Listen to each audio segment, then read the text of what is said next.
Yo, good day mga trip. Nakikita nyo ba, nakikita ko? Si Mrs. naka-cycling short.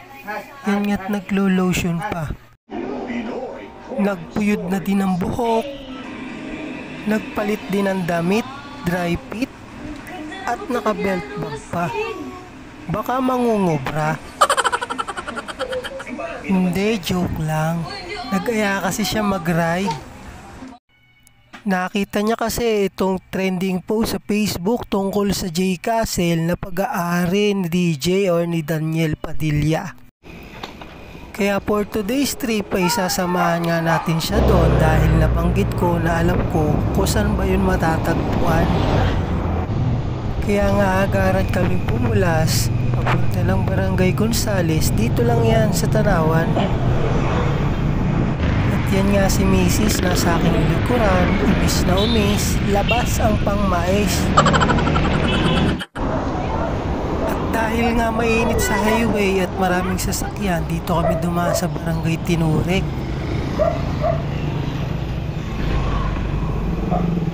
Saan ka pupunta? Saan ka pupunta? Sa J Castle. Anong gagawin mo? Gagala. Tapos? Dito post. At sunod nga naming dinaanan ang Sitio Balon papuntang Natatas. At sa dulo ng kalisada ay kakaliwa naman tayo papunta ng Barangay Palele. At dire-diretso lang yan hanggang makababa tayo ng Barangay Wawa. At dito nga sa Barangay Palele ay ganadong pumapadyak si Mrs. at hindi iniinda yung mga ahon na aming dinadaanan. At pagsapit nga natin ng Barangay Hall ng Balele ay dire-diretso lang tayo hanggang sa makababa tayo sa Barangay Wawa. Mataas yan.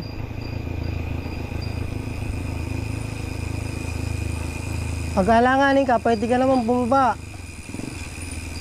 Maglalakad na lang. Concern yarn. At pagsapit nga natin sa baba ng Wawa, ay una nating masisilayan ang lawa ng Taal. Pero dadaan muna tayo ng Barangay Buot para magpicturan. Ngayon mga trip, dito na tayo sa Barangay Buot. Pipicturan lang kami bago kami dumiretso dun sa aming destinasyon. Dun sa... Saan tayo pupunta?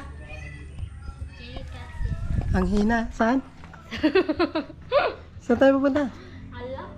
Saan nga? Sa bagong pasyalan. Hiyang-hiya. Punta kami ng J Castle. So, picture na lang kami dito tapos larga na. Grabe, kinabahan ako doon sa kanya sa lusong. Ang hina ng preno. Kaya maya diretso na kami.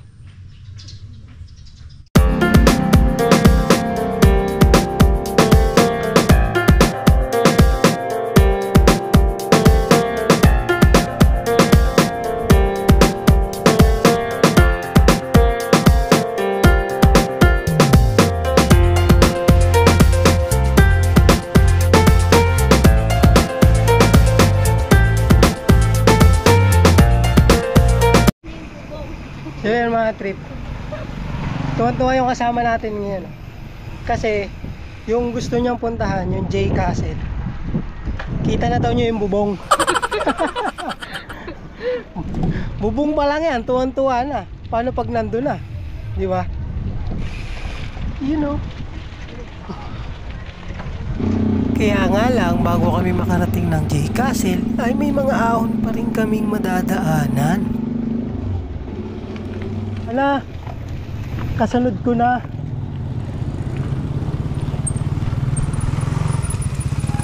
Iba pala pagka nakakita ng bubong ng kastilyo, lalakas. Gabok ng daan, malupa. Oh,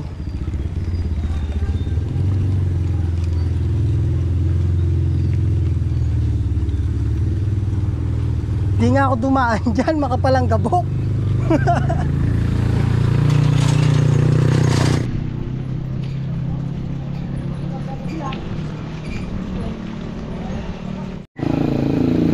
Ayan o. Yan mga trip.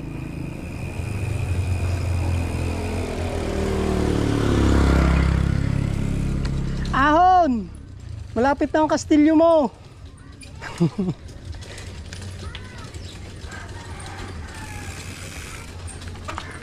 Kasi bumaba, ang dami pang kagso. Ayak.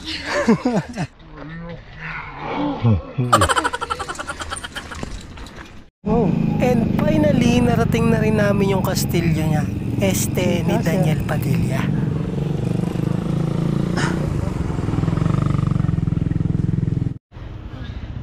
O yan, nandito ka na sa kastilyo mo.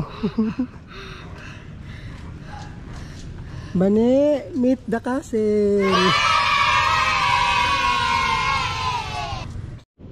You know, busy mag-picture oh.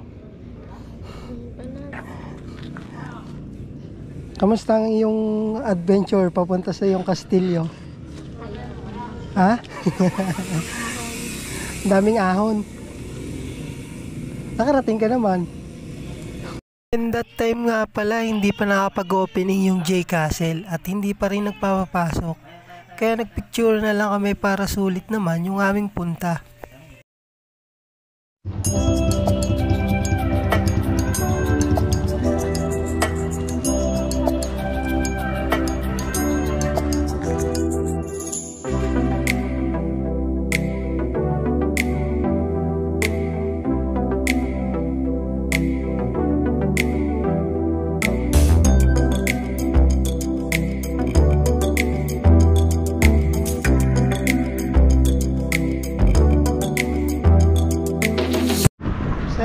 Trip, uwi na kami. Yung kasama ko dismayado. Hindi wala nakapag-picture ng malapit-lapit kahit dun sa signage ng J Castle kasi bawal pa daw. Sa May 1 pa daw yung opening nila. So yung sa mga pupunta doon, marami kayong option ng daan. Pag galing ka ng Tagaytay, pwede kang dumaan Banyadero. Pag galing ka naman ng Santo Tomas, pwede kang dumaan ng pasok ka ng Hanopol, then Gonzales. And kung galing ka Maynila, exit ka ng Sambat, pwede kang dumaan dito sa Mahinatatas, then Balele, Wawa, diretso ka ng J Castle. Then kung galing ka ng Lipa, pwede ka din sa Mahinatatas, pero kung gusto mo naman galing Balete, tapos Sitio Paraiso, Buot, Wawa, then diretso ng J Castle. Dahil nga nadismaya si Mrs. at hindi siya nakapag-picture ng ayos doon sa may J Castle, ay naglakad na lang siya dahil nawala na yung lakas niya para pumadyak. Kaya ito ko, umaahon galing ng Wawa papunta ng Balele gamit ang dalawang bisikleta.